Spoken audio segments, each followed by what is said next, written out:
The present International Day of Yoga was mainly a political decision.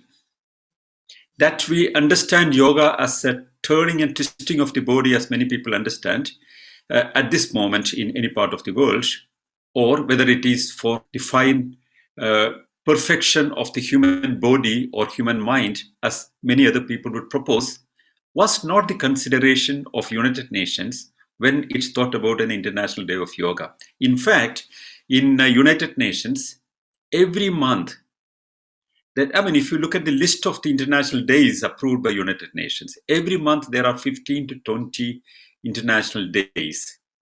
From the Day of the Conscience, the Day of, the war veterans. You can find a lot of international days approved by the United Nations. Even on 21st of July, in certain days, there are not one, but more than one or two international days come together.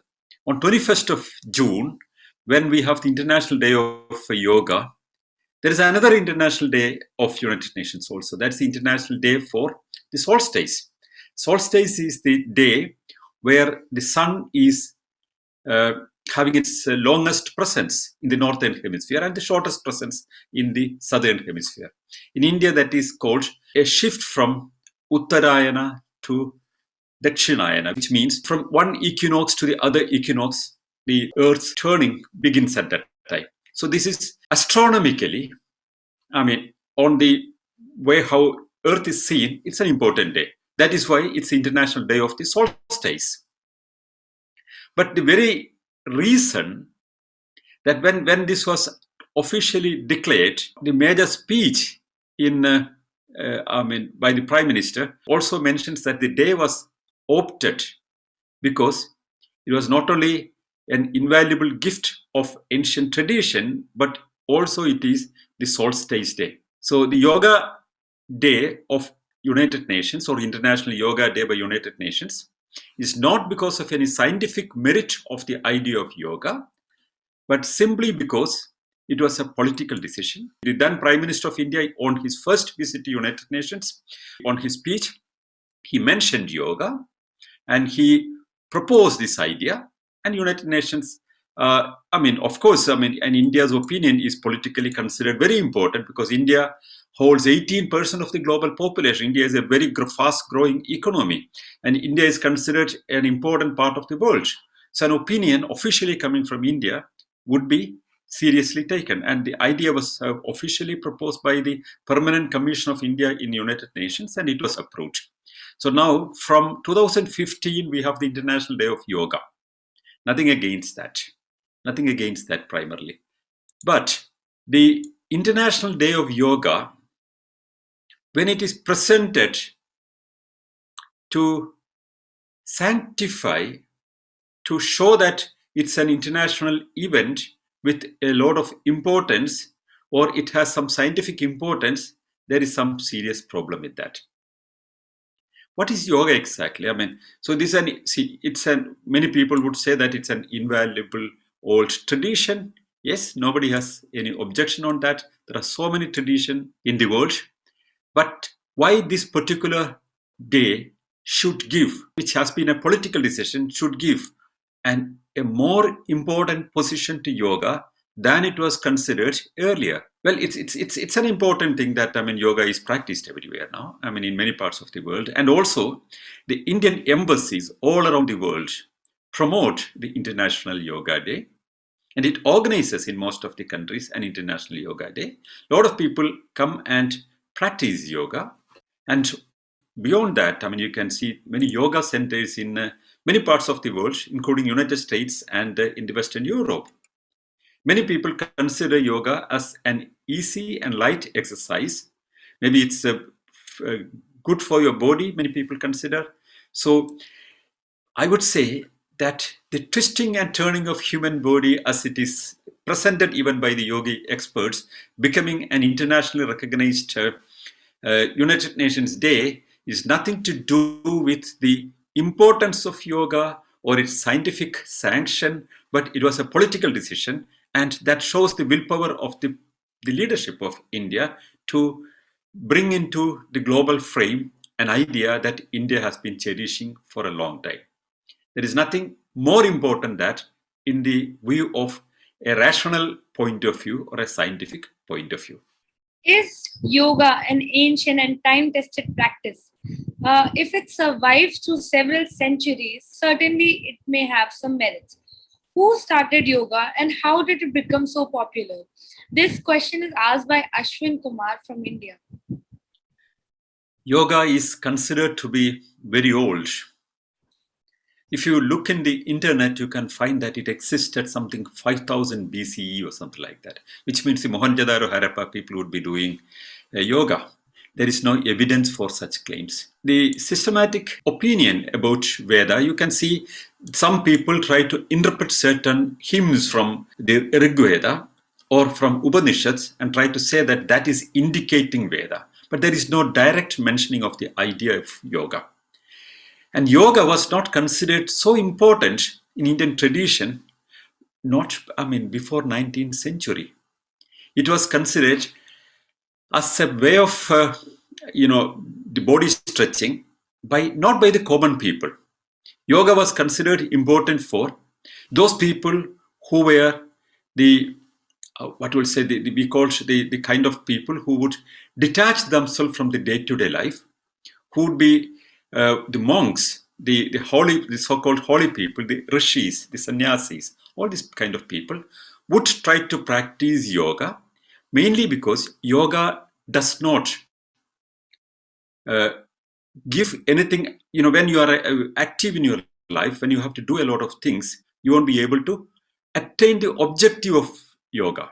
Because the objective of yoga, as originally mentioned in Patanjali Yoga, is to immobilize your body, immobilize your thought, immobilize your imagination, and you are absolutely static and immobilized. That's the objective of yoga, as mentioned very clearly in Patanjali Yoga, which is supposed to be the most authentic ancient literature about yoga.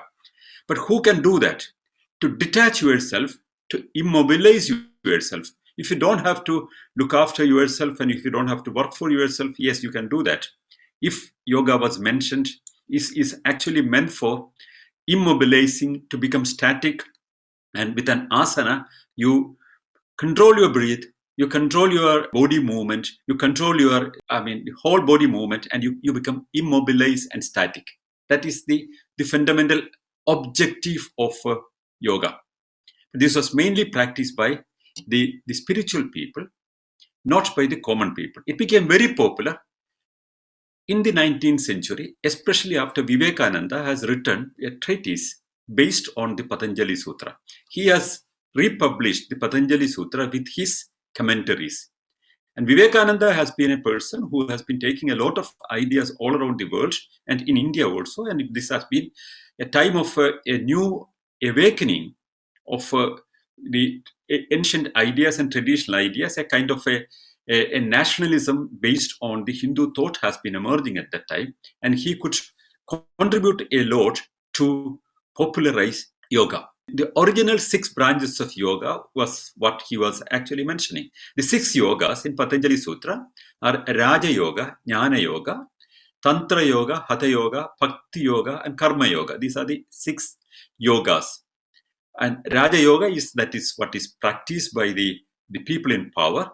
And that is what Vivekananda has been trying to. There is a book by him about Raja Yoga itself. So the Jnana Yoga is based on acquiring knowledge. But knowledge from where? By looking inside you. Tantra Yoga, that's, you know what is Tantra? Tantra is the ritualistic power of the hymns. That is the key of that. Hatha Yoga is basically connected with the stretching of body in different positions. And then is Bhakti Yoga. And that Bhakti is devotion. Karma Yoga is karma means, what that one does. Karma is action. So those people who are completely involved in their own work to fulfill their own goals and fulfill their own duties, one can say that he could be a karma yogi. So these are the 6 yogas as mentioned in the ancient texts, and that was highlighted by Vivekananda. Patanjali Sutra, that's in Sanskrit. It has 196 sutras. Sutra means a hymn. So the fundamental idea of Patanjali Sutra was not seriously taken till Vivekananda has taken it forward and taken it as a major campaign to project India or Indian ideas all around as well as in India. But there is another person who made the present day yoga. That is an important, many people do not know what, a lot of yoga, asanas. Asana is the postures of yoga. Most of these postures of yoga that we know, originally there were only 4 asanas. In Shiva Samhita, one of the fundamental explanations of yoga, it speaks only about 4 asanas. Asana is the posture of a yoga. That is Siddhasana, Padmasana, Mudrasana, and Swastikasana. But later, another book, Hatha Yoga Pradipika, means the projection of Hatha Yoga's ideas. That speaks about 15 asanas. And that was it. Now there are more than 200 asanas. And who brought all these asanas? Which was not known to Vivekananda, which was not known to Hatha Yoga Pradipika, which is not known to Shiva Samhita. Where did all asanas come from? Interestingly, if you go into the later part of the expansion of the idea of different asanas, asana is the body postures, the stretching of the body in an unnatural position. That's what an asana is. And this all came from a person in Karnataka whose name is B.K.S. Iyengar. I mean, this is not a very old phenomenon. Iyengar has codified a lot of asanas, and I mean, he has popularized the idea of yoga in a different form than it was mentioned in the earlier text. This is generally known as the Iyengar yoga. What we know in the Western world as yoga is what is the Iyengar yoga. And what is Iyengar's yoga originally is? Iyengar has been the disciple of a famous yoga activist, namely Tirumalai Krishnamacharya. Tirumalai Krishnamacharya was born in 1888 and he died in 1989 only. He was in the royal palace of Karnataka. So the present day yoga asanas that we all know in different extreme positions and these complicated structures, that's a production of Karnataka by Tirumalai Krishnamacharya. He was in the royal palace of the kings there, and he was employed by the king to develop certain yoga and to start a yoga school and to perform yogas as a part of the royal entertainment. And he developed, he corrected, if yoga was an ancient science or art or anything, I mean, which was fulfilled in the earlier, one would not be able to correct it. But Tirumalai Krishnamacharya has started correcting most of the postures, which was inconvenient, and he started a lot of different postures that we did not know earlier. And he called so many different positions, like what we know as the different position, the Mayurasana and all these kind of things. This was his contribution. And he was in the court of the Maharaja of Mysore, Krishna Raja Vadya. And that is, he was paid officially to develop all these kind of things as a royal entertainment. And it was he who developed the present format of yogas. So the Karnataka school of yoga has been practiced. I mean, it has been taken by, somebody lying down and somebody standing on the person, or on the hand somebody stands and different postures and all these kind of things. That's what we generally see in circus or in other acrobatics that people would try to do. All these kind of things were introduced into yoga by Krishnamacharya. And Iyengar was one of his prominent disciples. Iyengar later wrote a book and promoted the kind of yogas, that the asanas that Krishnamacharya was promoting, and that has been the key of the present postures of yoga. Many people think that, it may be a great exercise. Surya Namaskar, for example. I mean, this Surya Namaskar was not part of yoga till 19th century. This was a later innovation by people. So people have been adding and adding new postures and new forms and calling it yoga. The Swedish, way of acrobatic training has been adopted completely into Krishnamacharya's, yoga postures. Or recently, for example, the yoga experts like Baba Ramdev, for example, he would make a kind of yoga which is very, very much resembling to bicycling, lying down bicycling. These are good exercises people try to develop, adapting ideas from different sources, but that has nothing to do with yoga. So yoga, yes, one can say that that is also yoga, because yoga, what we understood as yoga, for example, Padmasana is crossing the legs and sitting for a long time. That's Padmasana. And or the other 4 or 5 postures that originally existed, that if that was yoga, that is not what is considered yoga now. For example, International Yoga Day, what was shown in many different centers, has nothing to do with what was written in Patanjali. Of course, those were also there, but most of them were coming from the Krishnamacharya school, which was promoted by Iyengar. So this is a reinterpretation or remaking the old curry remade as a new format. That is what we know as yoga. And these new yogas are presented as a new way of exercise, and there are also a lot of additional claims about yoga, that it is going to get you enlightenment, that's going to give you wisdom, that is going to protect you from ailments. There are a plethora of claims made out of yoga. You can get extraordinary powers. You can you can achieve mental peace. It's a great form of meditation. What not? Anything that you know about the Indian mysticism, you can connect with Vedas, yogas, and the yoga is presented as an absolute magical way of body movement or body posture, and that will cure everything and give you practically anything. That has nothing to do with the fundamental idea of yoga, to stop the body movement, to immobilize your body so that you can look into yourself. That was the original intention. That was the original objective of yoga. It was not even an exercise. It was to immobilize your body. Now it's presented as in a new pack with a new objective. Those who are not interested in mysticism, it's a good exercise. That's how it is presented. Whether it's good exercise, that also we can come later. Thank you. So what basically are the superstitious and mystical claims about yoga, and how do you counter them? This question has been asked by Marty Lepinen from Finland. As I told earlier, the summer solstice, that's the day that is taken for yoga. Why summer solstice day? So there is a story in Indian mythology.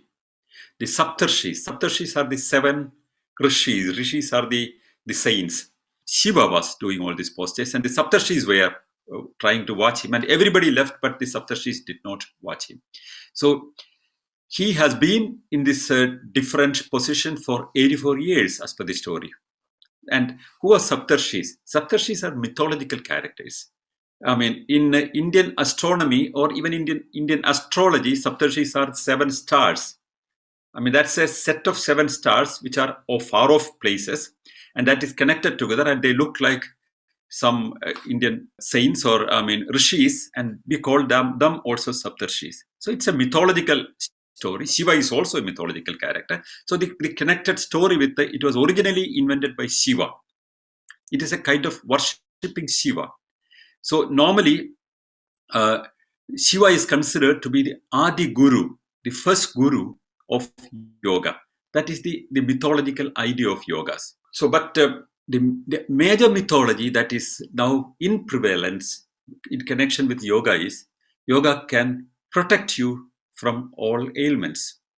I've heard people, for example, if you know about the kind of claims that many of our holy men appear in the television and speak, on Indian television, there are many yoga or many asanas that if you practice, you are protected from all kind of ailments. You can rub your hand, and that's an asana. You can hold your nose and breathe in a different way. That's an asana. You can lie down and raise your legs. That's an asana. And you can, put your head down and stretch your whole body up. That's called an asana. But these are not asanas. But these kind of postures are going to help you from all ailments is one wrong claim. one myth that is prevalent amongst, the practitioners of yoga. The second myth, I would say, is that it's going to make you fit. And many people think that without doing any exercise, activating your body muscles, by immobilizing your body in a certain posture for a long time, you can become fit. You cannot become fit by that. You can stretch your body probably, but overstretching is also not advised by any kind of medical advice. Overstretching of body sometimes can be very dangerous also, and there are cases of overstretching of body. This myth about it's a good exercise is absolutely wrong, because it's not an exercise. It's stretching a body into and twisting a body into a certain position and call it's an asana. It's a posture, and you keep that body to immobilize you for a long time with that. And that is not an exercise. An exercise is where your muscles are articulated and the muscles are mobilized, and your body is made fit. Unless you do other exercises, but this stretching or posturing on certain position only, it does not become an exercise. It does not pump your heart. It does not mobilize your muscles. So it's not a good exercise. It's a wrong idea, again, a superstition, that it's a good exercise. But later, there are many things, many other exercises or possible exercises are added to yoga, like Surya Namaskar. Surya Namaskar is a kind of, it's a worshipping the sun in a different set of exercises, which is really body stretching, but that has nothing to do with yoga. Patanjali Sutra is not mentioning about Surya Namaskar. Hada Yoga Pratipaka is not mentioning about Surya Namaskar. This was later. All these kind of things, whatever you want, you add to yoga, and then it gets a seal of something important. So yoga per se is not a good exercise. There is no evidence that yoga would increase your body's capacity or make you fit or make your heart pumping properly. No, nothing of that sort. So these are myths. And there are other myths, like it can cure your ailments, not protect, but cure your ailments. There are yogis who claim that if you have cancer, you can cure it, you can address it with yoga. There are people who claim that if you do yoga, you will be protected from coronavirus.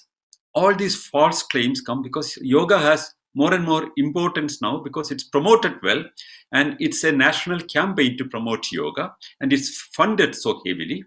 And even when United Nations agreed to make International Day of Yoga, there was also one condition, that UN will not fund it, and it should be funded independently by the promoters. But Government of India is spending a lot of money to promote yoga. So yoga has a kind of a mystical image, and that is why many people want to add a lot of things to add on, merits to yoga, or add on attributions to yoga, which has nothing to do with yoga. And if you believe that yoga can cure you, if you believe that yoga can protect you, if you believe that yoga can give you mystical powers, well, you are in danger. But if you just want to immobilize your body and stretch it and relax and in some position, well, one can do that. But don't think even that it's a good exercise. That's it. There is nothing more. Okay. So yoga is heavily promoted in the West as the great wisdom of India. Many people consider yoga as a good health exercise. How popular is yoga in the Western world? This question has been asked by Laurie Sheffield from UK. Yoga is quite popular in the West. India is very popular in the West. Unfortunately, the right, what is creditable in India is not what is promoted in the West. India is the land of yogis, mystics, gurus, babas, and yoga. India is the land earlier for many people for flying fakirs. So that is how India is presented. It's a land of mystics. So they would do wonderful things. But the real India, which has a long history, a big tradition. India is one of the oldest civilizations of the world. We had, traces of astronomical explorations in the past, India had, another major contribution of India would be the idea of dialogue and debate, which is shown in Upanishads. Amartya Sen has written a wonderful book, Argumentative Indian, which speaks about the dialogue and discussion in the critical inquiry expressed in some part of the ancient Indian literature, especially in Upanishads. The kind of critical thinkers like Charvakas, if they are a series of people, or the Kannadas, or generally called the Lokayatas, that has been parallel to the Greek critical thinking.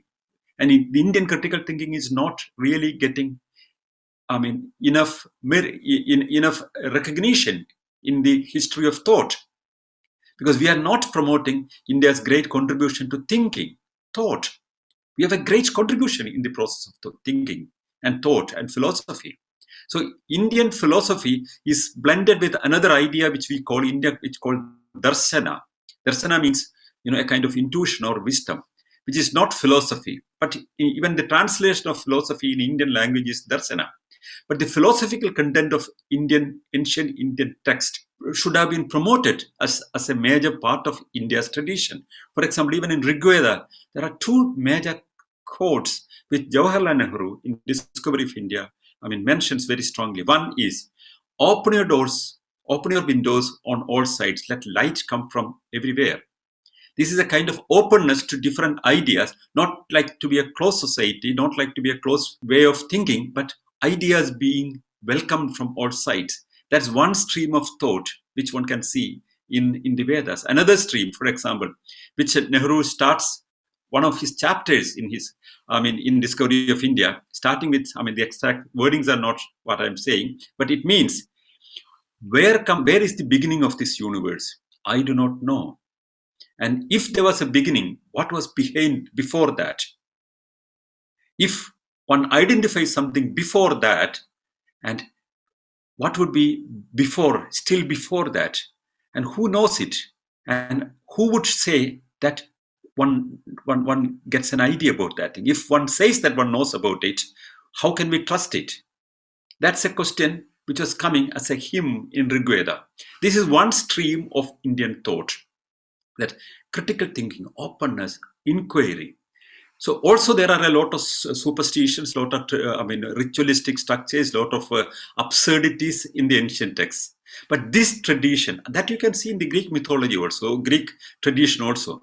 But there have been great and wonderful streams of thought in the ancient Greek thinking. Similarly, India also had great stream of great thinking.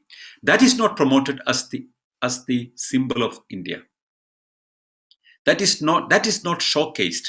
What we showcase is mysticism and the yogis and the gurus and the babas and the flying fakirs and the metaphysics of India. That's the problem. So I would say that this misrepresentation of India has given an idea all around the Western world, in the United States, in Australia, in New Zealand, in the European Union, everywhere. You can see here and there small yoga centers.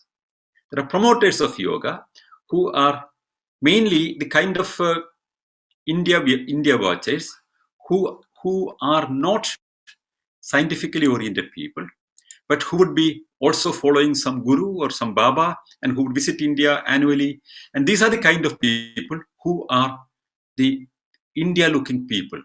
The scholars who look in India, you can find some of them in the South Asian studies or the Indology studies in some of the departments or universities. But in the general public, the India is presented wrongly. India is showcased wrongly, and India is presented as a kind of magical people, mystic people, and which is holy men and yogis and all these kind of things. But that is how India is presented. Of course, that has a big market and that is reached at many places. I don't say that yoga is not there in Western world. That is mainly the Iyengar version of yoga. There are some people who are trying to say that no, we should not follow the Iyengar school, but we should go to the Hatha yoga, and all these kind of things are there in the Western world, but a very, very small group of people. In most of the countries, their number is less than 0.01 or something like that. If you look at the people who practice yoga, I mean, there is a statistics in some of the European countries. If you take up the people who take health as an important thing and go to gyms and for other ways of aerobics or other thing, the yoga practicing persons would be something like 2 to 3%. But still, that's a very big number. And there may be more and more people, maybe it can grow to 3%, I mean, later. But most of the people who go for yoga, if you see, are looking for a lighter exercise where they don't have to really stretch your, work on your body. And it could be an easy posturing of your body and it looks easy. But in fact, they're not exercising. And the idea that it is a mystic thing, it is going to give you magical powers, how many people believe that? I would say that very, very small number of people would believe in the Western world that it has magical powers or it has mystic powers.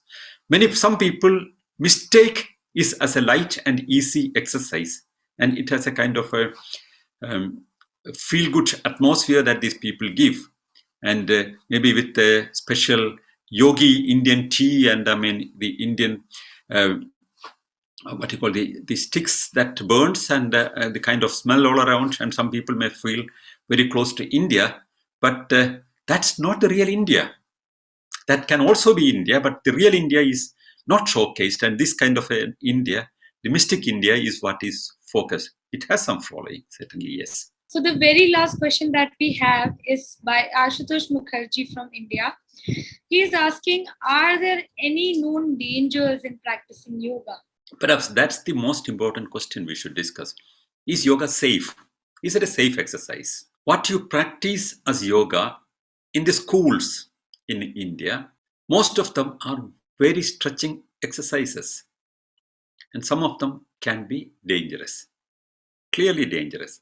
Yoga provides many benefits for many people. For example, somebody feels that it's good and if they want to do some minor exercises, okay, fine.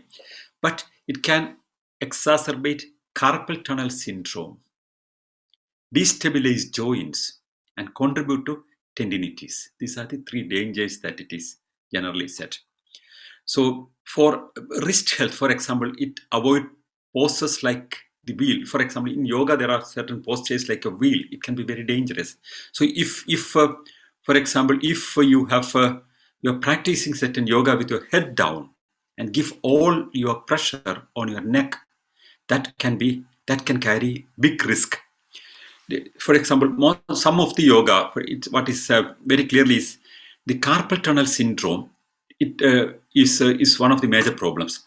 It can cause strains, sprains. All these kind of things can happen because yoga is practiced not by people who are trained about human body, but who are trained by the yoga centers. And ignorance about human anatomy is the key of their understanding. So it can be very, very dangerous. There is a very interesting article in New York Times, which they recently reproduced also. What could be the major, I mean, this was reproduced with an editor's note in the 2012 magazine, originally published, which says, I'll read a small part. I mean, this is about a person, namely, is one person who has been running a yoga center for a long time. Later, he encountered with the actual issues connected with that.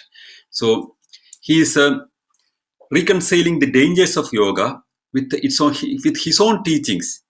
So one shouldn't do something shoulder stand, the headstand, or putting any weight on the cervical vertebra. There are many famous experts of yoga would ask you to for Shirshasana, put your head down and put your legs up. This can be very dangerous for your cervical situation. So in the New York, according to Black, a number of factors have converged in the heighten the risk of practicing yoga. The biggest is the demographic shift in those who study it. That's another interesting point.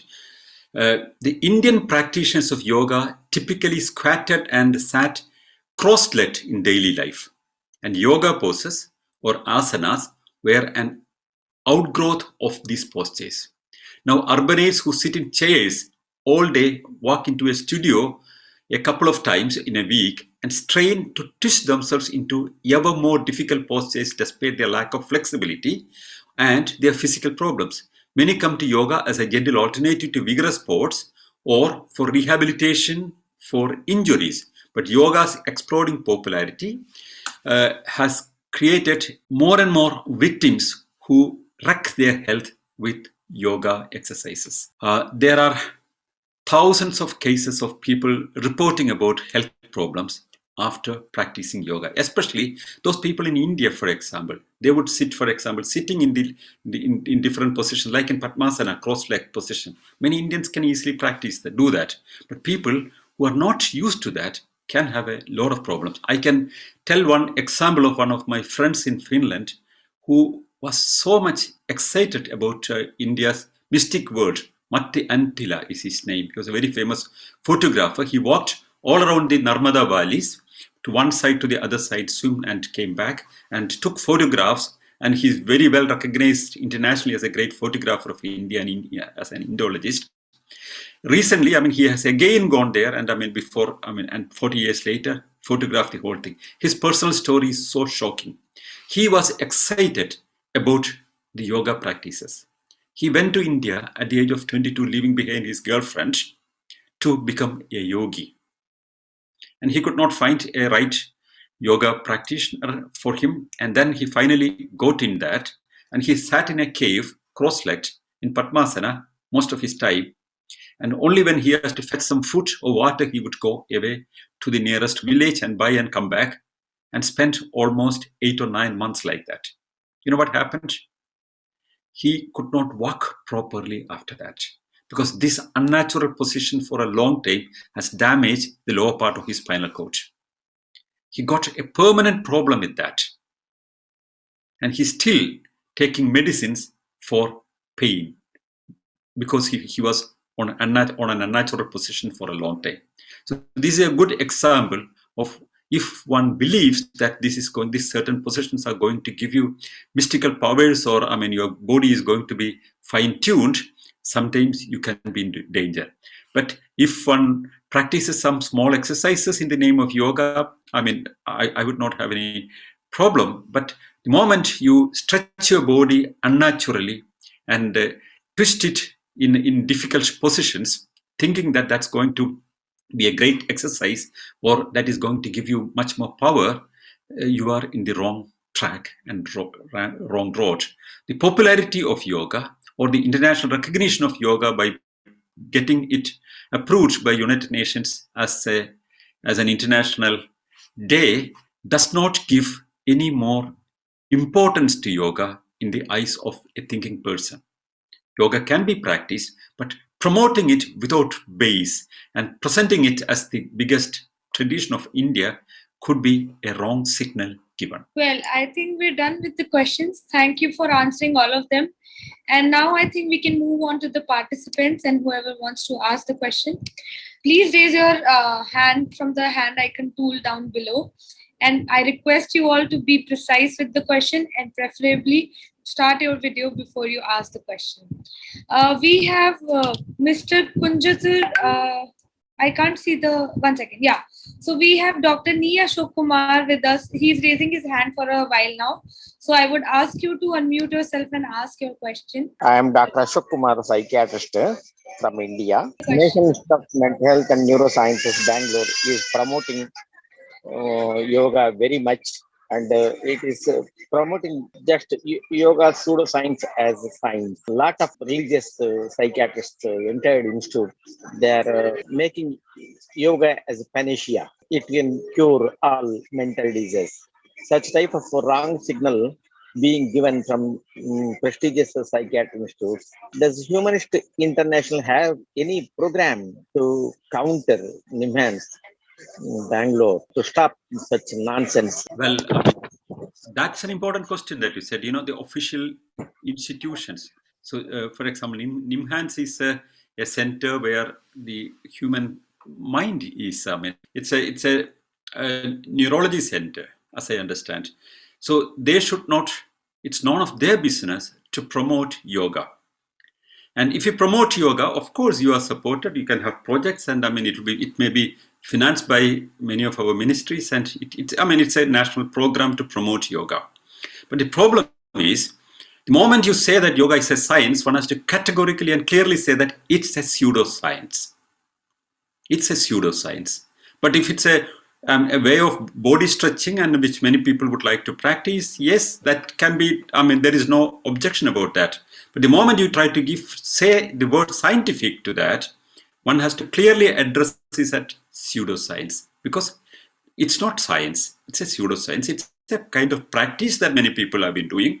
And the kind of explanations people try to give are absolutely unjustifiable. And many of them are absurd, baseless, and it can be simply presented as a scam. So therefore, the Rationalist International is trying to start a new campaign internationally to present the scientific side of yoga. This meeting, for example, it's beginning of that.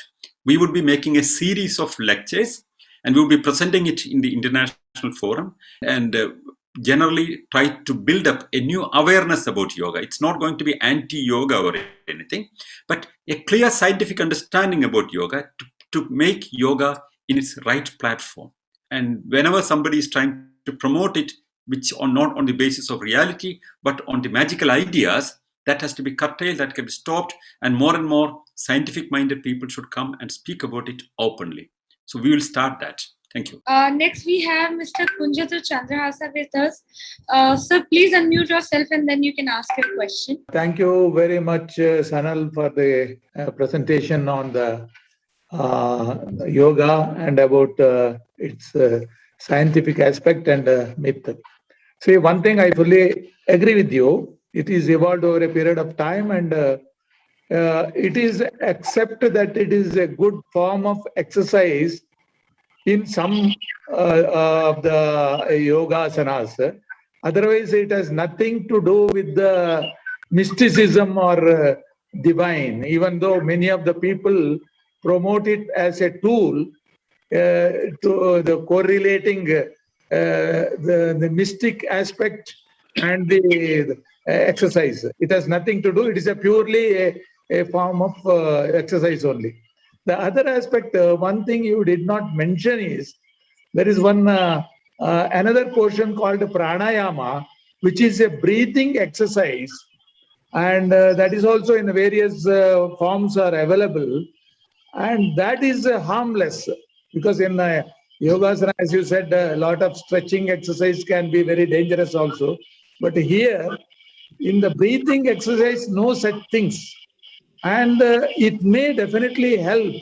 For example, some of the exercise of breathing, slow breathing or fast breathing, and which may help for the lungs. What do you say on that, and why you did not touch that aspect in this conversation?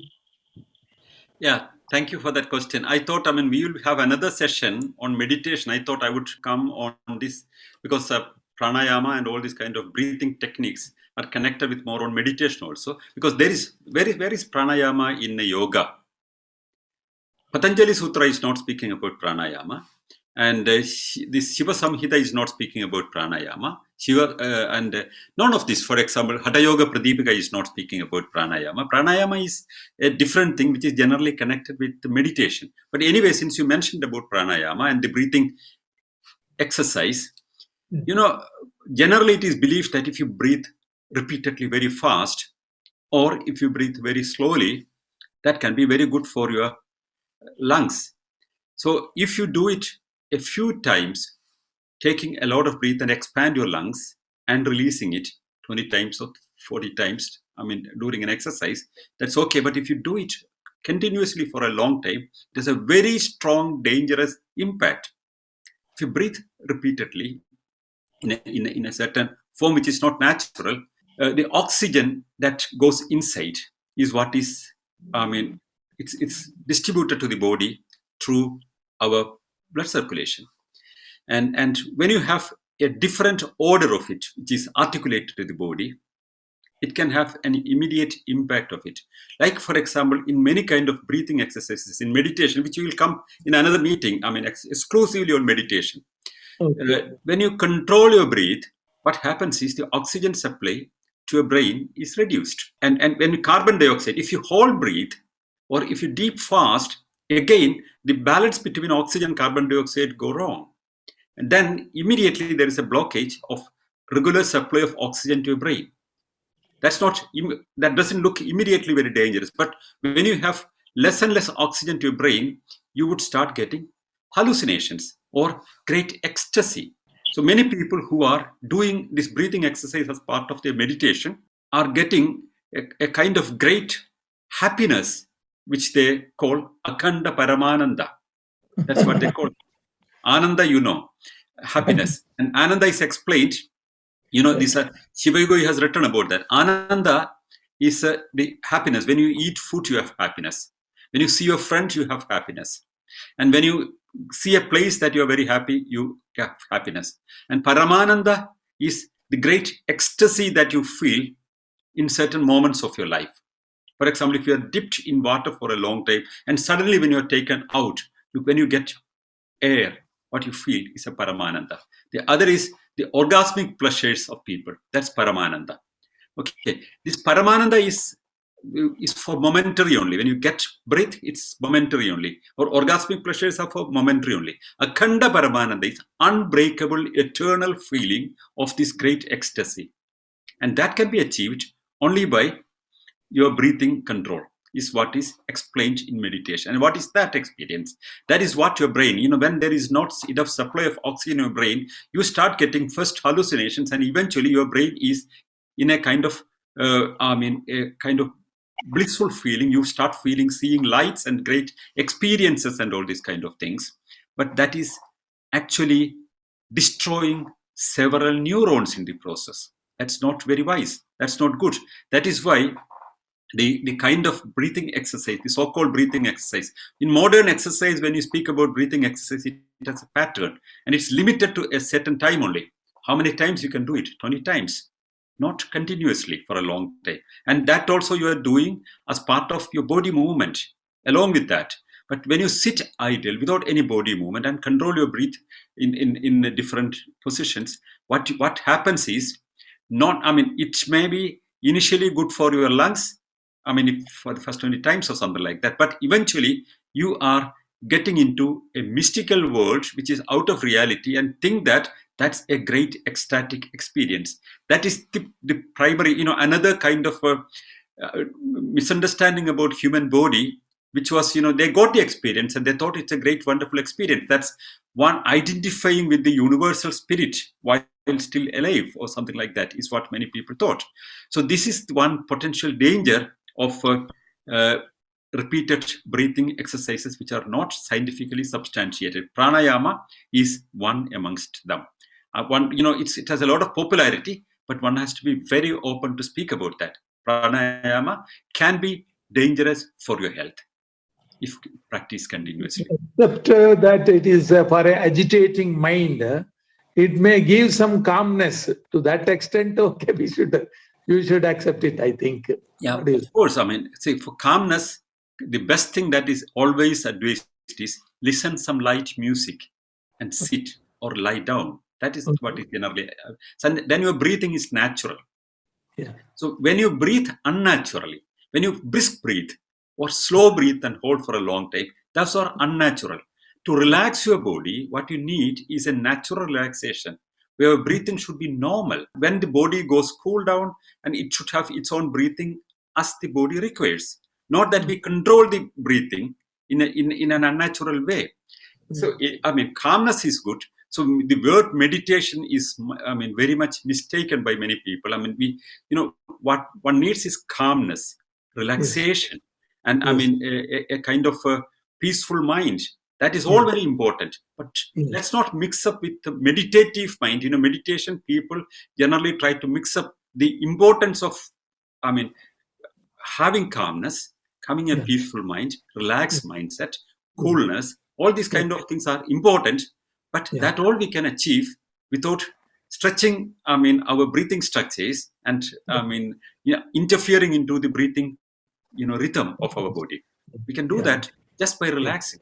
Yeah. Okay. I agree. Thank you. Next, we have Dr. Sam J. Abraham with us.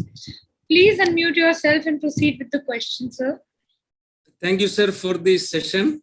I wanted to ask regarding meditation and yoga, but then you said meditation you will be having a separate session, so I shall wait for that. My second question was, sir, is yoga purely a Hindu invention, or has it also been incorporated in other faith systems like Buddhism? Thank you, sir. Yeah, nice seeing you after a long time, Sam. I mean, happy to see you again. So this yoga practices have been coming from three different traditions, which is known as the Sramanika tradition. Sramanika tradition is three schools of ancient Indian thought. The so-called ancient Indian, the Vedic, or I mean, you can generally call it Hindu to identify it. I mean, the Hindu tradition, because Hinduism per se was not existing earlier, but the Sanatan tradition, what it is, presently called by many people, that tradition was following it. The Buddhist tradition was following it, and the Ajivaka tradition was following it. To an extent, the Buddhist and Jainist school also was following it. Ajivakas were another major religion which existed along with Buddhism and Jainism, but they've been completely believing in destiny, and they got completely extinct because they did not do much to improve their lives and betterment of their life, because they believed that everything is destiny. Ajivikas were equally powerful like the Buddhists and Jainists, and they got eventually completely wiped off. So these schools are known as the Sramanika school.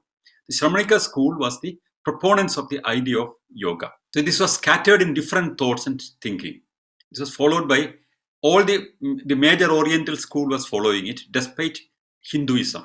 Buddhism also was taking it up, and also the Jainism and also Ajivakas.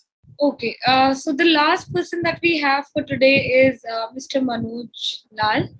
Sir, recently in India, the Ayush Mantralaya by central government in India declared that the MBBS final year students must do an internship for 1 year for homeopathy, yoga, Unani, etc. What is your opinion in this context? It's not directly connected with today's subject. It's an absurd proposal, very absurd proposal, number one. That's the first reaction. Tomorrow if somebody says that, you have to go and study some mantras and magic course, these kind of things are to be opposed by the Indian Medical Council, and I don't think, they should, pursue these kind of ideas. There is an effort in the other side, the Ayurveda practitioners, since there are a lot of Ayurveda practitioners, to give them actual medical training. That's one way of, getting them integrated. I don't know how far that can be realistic. If they are taught anatomy and how the medical system is working, and the practitioners, if they are trained to become part of the mainstream modern medical system, that may be a kind of a rectifying measure. I do not know. Experts should further speak about that. In my opinion, one possibility could be giving more and more modern medical ideas and the scientific knowledge about modern medical system to the people who unfortunately are practicing because of their tradition or because of the education, some other medical systems. But the modern medical system is based on scientific knowledge, and they can be exposed to that. On the other side, if modern medical system has to, those people who are practicing modern medical system, if they are forced to study the 405 medical systems that's promoted by Ayush Ministry, I would say that that's an absurd idea and would not be ridiculed by the scientific community all over the country. I wish the government of India would rethink about that if there is a decision already made about that. And one should try to, influence the health ministry to reverse such a decision if such a decision is already on way.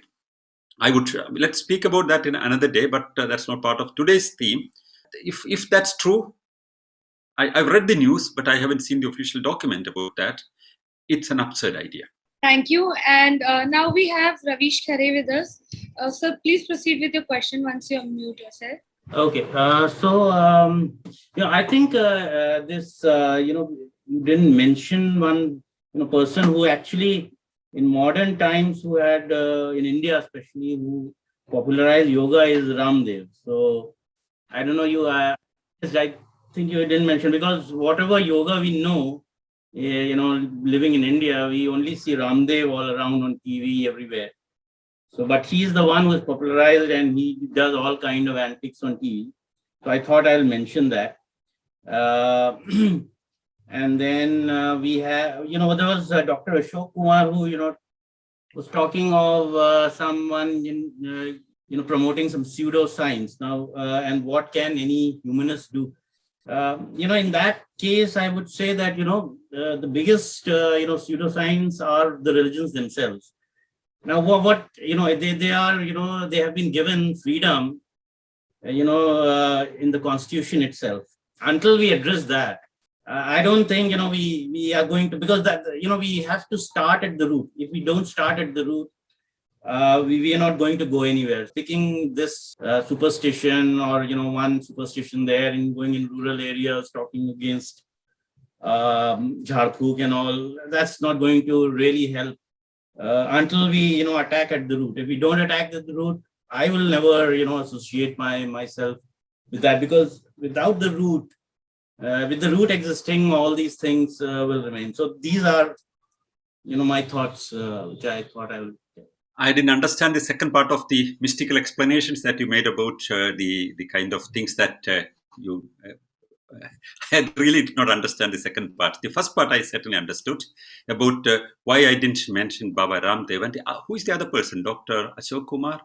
Who is that? No. Dr. Ashok Kumar had a question, and he said that someone was promoting pseudosciences in his place.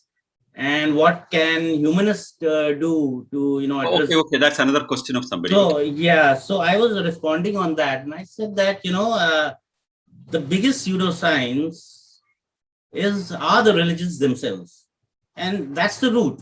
And if we don't attack the root, and that's in the Constitution, the freedom of religion, not only the freedom of religion, but freedom to propagate religion, to propagate your pseudoscience, is there in the Constitution.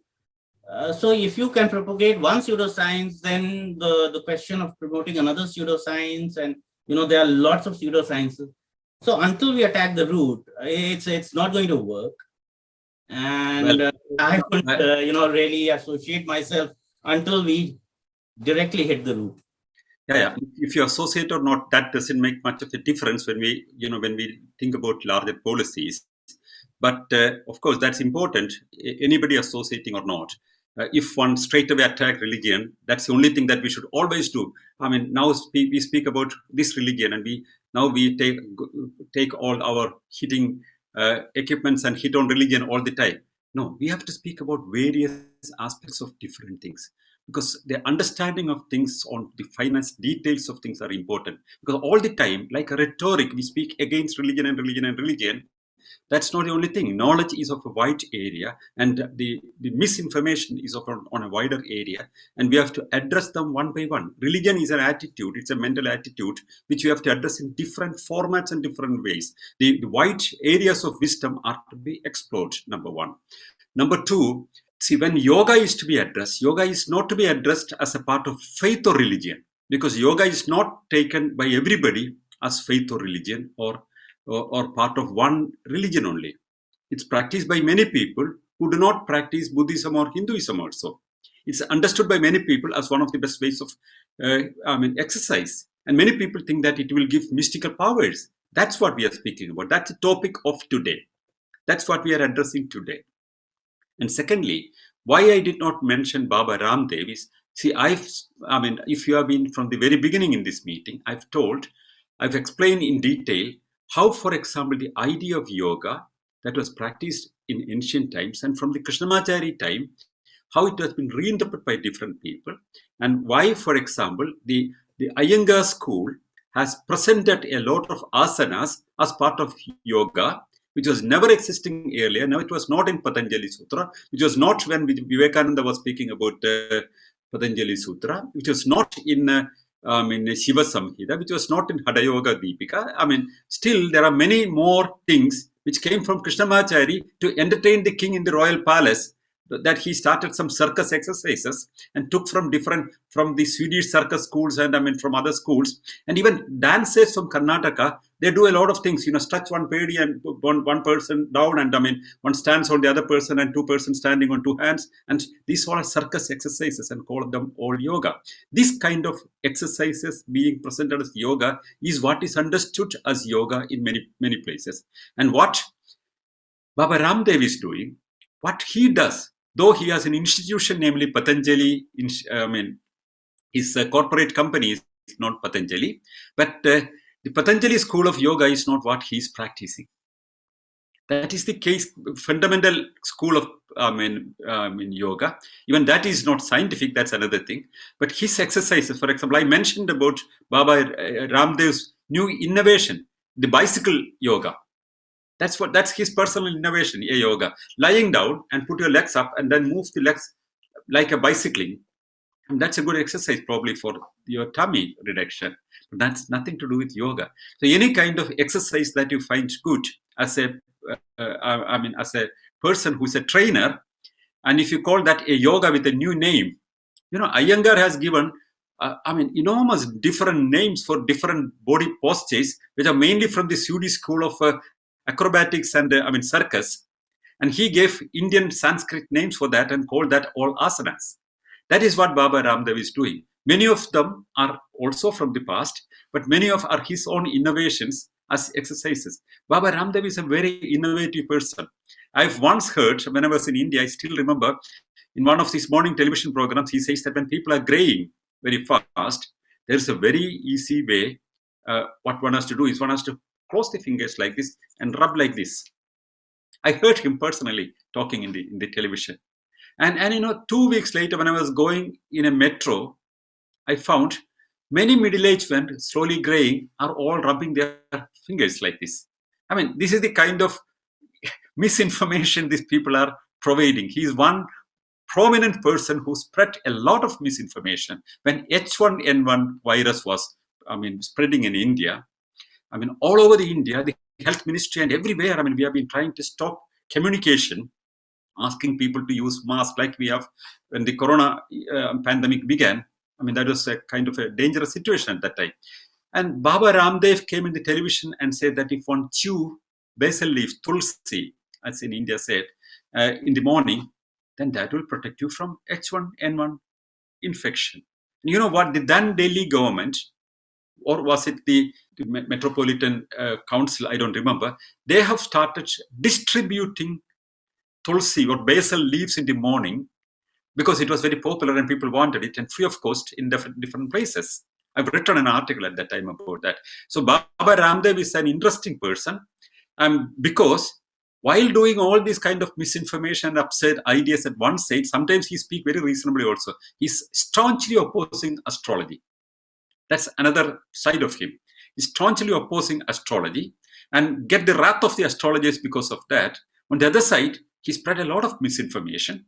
And sometimes he even said that, one can protect you, with yoga against coronavirus. But luckily, he later corrected his position and said that, he could get an vaccination by himself and tried to promote a medicine which has nothing to do with protecting people from coronavirus and trying to sell it as a major product is all something that is based on the unacceptable level of misinformation spread by Baba Ramdev. So I have actually mentioned Baba Ramdev with his bicycle yoga, that he has been trying to promote as a model of new ways of yoga postures being invented by people. Thank you very much. Okay, next person that we have is Mr. Saptarsh Bhattacharya. Sir, I think yoga is a big industry in India. Why do yogic people have so much power in Indian society? It is not only before that, even in Congress time, Indira Gandhi had Dhirendra Brahmachari with her. And this Dhirendra Brahmachari later on turned out to be a rogue person who he was sort of Rasputin type of character. And even we saw Nehruji doing Shirshasana. So is it there in our psyche to get fooled? Although India has so many good doctors and good hospitals, still we are getting fooled by this. Why is that psyche there? In the Indian psyche, why is it so gullible? No, every society you can see gullible people. Gullibility is there everywhere. Yoga is, many people in Western world also think that yoga can be very helpful because any kind of idea that's promoted repeatedly, that will have people take that without questioning. Even Jawaharlal Nehru, otherwise who is a very scientific person, scientific-minded person, who has been a champion of scientific attitude, which he called scientific temperament or scientific temper, was himself practicing yoga. That doesn't give an approval of yoga as a scientific thing, because Nehru did not use his critical mind on yoga and took the traditional understanding about yoga as a good way of exercise. He has been doing one of the most dangerous yoga posture, which is the Shirshasana, which was practically damaging your neck, and it could be dangerous for your brain also for a lot of people. And that is what he has been practicing. So that doesn't give any sanction for homeopathy. Motilal Nehru, his father, was practicing, he has been using homeopathic medicines. If you go to the Allahabad memorial of the Nehrus, you can see the homeo medical bag that he was carrying all the time with him. Bernard Shaw, who was leader of the National Secular Society in Britain, was practicing homeopathy. So that doesn't mean that homeopathy is scientific.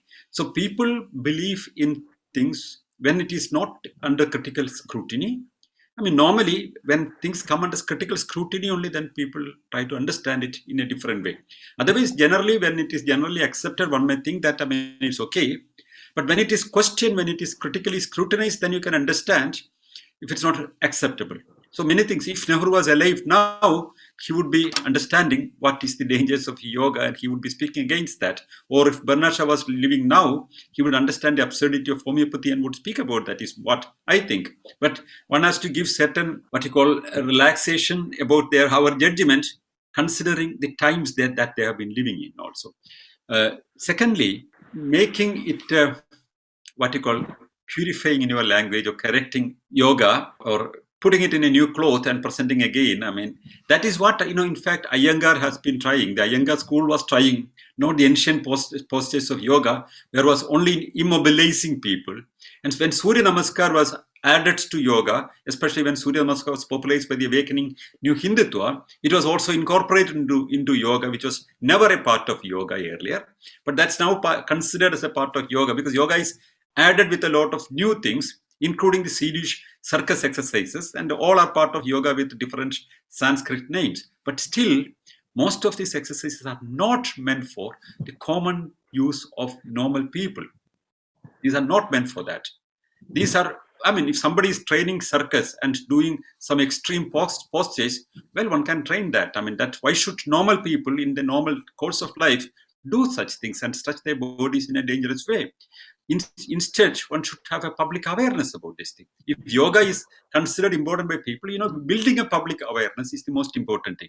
But if you present yoga as an acceptable thing and try to rectify it, still the old ideas of yoga, which was existing from Shiva Samhita and Hada Yoga Deepika and all these ancient texts, that would be the base of yogas again. And the popularity that it has already would be flooded by these kind of things with whatever new presentation that we give. How can we, for example, improve homeopathy and making it better? No, it cannot be made better. Yoga is what yoga is, but we have to make public understanding of about yoga in a scientific way. And still, those who want to practice yoga, yes, let them practice it. We cannot stop it also. But government should not promote unsubstantiated medical systems or absurd and pseudoscience like homeopathy and all these kind of things. And yoga, promotion of yoga, in my opinion, should not be a government's business. If private parties want to promote yoga, let them promote and let the scientific community speak about that in a scientific way. And still people may have they should have their freedom to practice that, but don't impose it on children. Don't impose it on people who don't want it. It should not be imposed upon anybody because it has no scientific basis. It's an old practice which many people practice. It looks interesting, but that doesn't give any scientific sanction to the official benefits that one speaks about yoga. Okay, moving on, we have Jessie George with us. Ma'am, please unmute yourself and proceed with the question. I just want to ask that Narendra Brahmachari, he was during the Indira Gandhi's time, there was different ashrams in various places. Delhi itself, there was having 4 or 5 ashrams and NCRs, different. So after that, Indira Gandhi's time, he been stopped and there was no other, training centers of Narendra Brahmachari. So after few years, then the Patanjali Ramdev has come. So he started pranayam. The pranayam was one of the main exercise for the Ramdev. And every day, the housewives, mostly the housewives, and the patients who are having blood pressure, sugar, and all, they were waiting to see Ramdev's session of pranayam and yogas in television, and there so many are claimed that their sickness has been gone and they've discontinued their medication, things like that. So that is one part, and India is still having so much of myths and unbelief and everything is there. But at the same time, the government included in the school curriculum the yoga. That is one. Then International Yoga Day celebrated all over the world last year. And Sanal told that when the Indian Prime Minister Modi went, and the American people agreed for that without any scientific knowledge, without any experience, without any use. America like country agreed this kind of things. Okay, what is your view? No, I didn't say that America agreed. America was not in the picture. United Nations has agreed to make United Nations. Oh, sorry. International Day of Yoga. Okay. See, International Day of Yoga is not presented something like not by a scientific community or anything. Modi, India has a political position. Modi on his first speech mentioned about yoga and proposed that there should be an international day for yoga. And there are more than 121 international days. There are, so many things. There are international days. So United Nations agreed to have an international day with one condition, that the United Nations would not finance it. That was the condition. United Nations is not financing the International Yoga Day. So it agreed unanimously that since Modi presented it, he is representing 18% of the global population. He's a world leader. So when he proposed, and it was important for him also because of the political support base that he has, which is mainly the Hindutva plank, would be very much satisfied with that political position. As anybody who understands politics would understand that has given a lot of credence to him. And it was the Indian mission in the United Nations which proposed this International Day of Yoga. That doesn't mean that it has any scientific importance. There is no meaning about that. There is an International Day of Conscience. What does it mean? Nothing. And there is an International Day of Solstice, the same day, June 21st. Solstice is the equinox changing day. There is an international day by United Nations for that. What does it mean? So you can have any day if a political leader asks. If, for example, if China asks or United States ask, normally if it looks simply not very dangerous, that's a political clout of India that has been expressed in that. And there is nothing to do with the importance of yoga. So one would be able to market yoga better with this title that it got. More than that, it has no other importance. It has no other importance. Who is practicing, who is performing the International Day of Yoga? Everywhere the Indian embassy is doing it. The Indian embassies are organizing it internationally. Everywhere. I know from so many countries. Nobody else is organizing, or yoga communities. Mainly the Indian embassies cooperate with the yoga communities or the Indian societies, and they organize it. And then it's, officially, this is a promotion of India. That's what I said. Promotion of India with these mystic looking structures is something which is not correct. India has a great tradition which is more valuable. That is not promoted as a market piece or a showpiece of India, but these kind of things are promoted. Tomorrow, if India says that the Indian way of Ayurveda should be a day for Ayurveda, maybe nobody would object that. And then that doesn't mean make Ayurveda as the most authentic scientific way of addressing our health. No, it doesn't mean that. So United Nations is a body, it's a political body. It's a political decision. It has nothing to do with the importance of yoga. One can showcase or market yoga with this title that it got, More than that, it has no additional validity. Second thing, what was the second question you mentioned? I mean, Thirendra Brahmachari. Yes, Thirendra Brahmachari. I don't go into the other. Positions taken by Saptarshi Bhattacharya, but because these are personal questions about what he was, Rasputin or whatever it is. That's not the point I wanted to focus. The focus is his yoga institute was heavily financed by Government of India at that time. Yeah. And prime land in Delhi was given to him for his yoga centers because of his proximity to the power centers, his proximity to the 12th race course house, the Prime Minister's house. That was it. And he has an important position there. And he used that position to establish different yoga centers on government land, supported by government. And he got huge funding from the government, his societies. But his major income was not yoga. He had a gun factory, Shiva gun factory. And it was on his way to the Shiva gun factory that his helicopter crashed and he died. His major business was producing not peace with yoga, but producing real guns which can shoot people. That shows the person. Yeah. Thank you. And the third one I asked is the government schools. The schools also having. Yeah, I already mentioned it.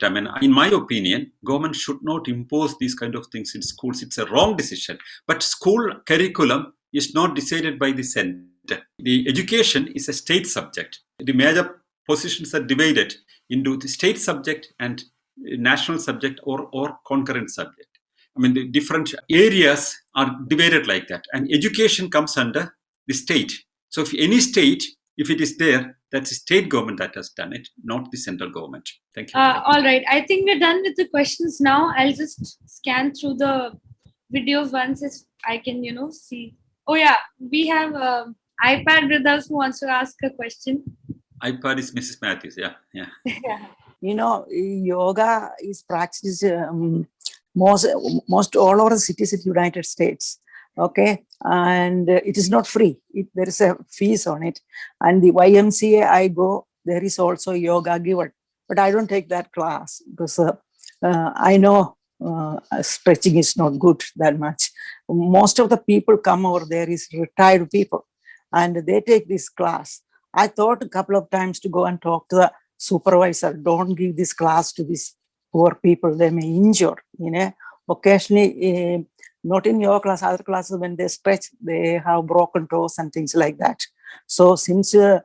Sanal is putting out a video on these myths and things on this yoga, I'm going to recommend the supervisor to see the video and maybe cancel that class. There are so many YMCA center in city of Houston. YMCA Center is a Young Men's Christian Association, used to be, but it's been sold to Jewish management. It's owned by Jewish management. It's a big thing. So many people come there for exercise, a huge facility. It has a covered swimming pool, all kind of things, all kind of machines. But they also give yoga class. It's mostly taken by women. Men don't go for yoga. They have better, more strenuous exercises to do. And then what do I do there? I take aerobic dance, line dance, things like that. That's the kind of exercise I take there. This is what I share. And there is yoga centers in Houston. That's also paying a fee, So it is here. But this, like already discussed, these myths should be launched through video program. And like I said, I will tell my supervisor to watch that video and may eliminate that course from the YMCA where I go. Right now, it is not open because of the coronavirus. There's minimum activities, not for adults of my age group, but it will be open soon. This is my wish. And since I'm coming to these rationalist stuff meetings, I learned a lot of things, a lot of myths. I know how bad the myths are. So all these things are cleared for me now. I thank Mr. Sanal for running this kind of class. Okay, thank you. This is all for me. As you rightly said, in United States, there are a lot of yoga studios at different parts. that's all of private things, because there is a lot of interest in yoga. Especially, it's an easy exercise for the middle-aged women. I mean, that's what is, who are going to the yoga centers. They're mainly middle-aged women who now, when they start getting little obese, they think that, oh, we need an exercise, but it should be an easy exercise. So yoga looks interesting. So many people would go there. In USA, it got the Iyengar's major campaign was, I think in San Francisco only he started his first yoga studio. He has gone all around the United States and made different studios in different places. And this has been taken by many institutes like YMCA and all, because it's a sellable product. Tourism industry has taken yoga very seriously. I've recently, before the Corona times, I found an advertisement somewhere that was in Bali. A set of people are taken to study the Kama Sutra yoga. In Kama Sutra, there are several postures. That is also presented as a new yoga, and people were taken. A chartered flight was going to Bali for another set of yoga. So yoga is presented as a marketable subtitle, or anything you want to sell.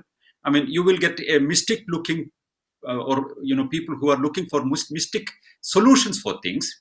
They would be interested when they get a title like yoga, or for example, many kind of therapies and all other things also get such branding. So this is taken as a new brand based on a pseudo understanding, a non-science, an absurdity, and clearly a pseudoscience, but that's a marketable product. Astrology is a marketable product, though it's a pseudoscience, and acupuncture is an absolutely a pseudoscience, though it's a marketable product. Reiki is a pseudoscience. It has, a market value. But all these absurdities, we have to open up and show to people that there is a scientific point of view about things, and help more and more people to come out of this. That's the effort we have started now. And one by one, we'll take up all these kind of things. Thank you very much. Thank you so much. And I think we're done for the questions today. Thank you everybody for joining and participating today. And it was a very interesting session. And thank you, sir, for answering all those questions so nicely. And I hope to see everybody next week. Thank you, Shubhi, and thank you, everybody. See you next week.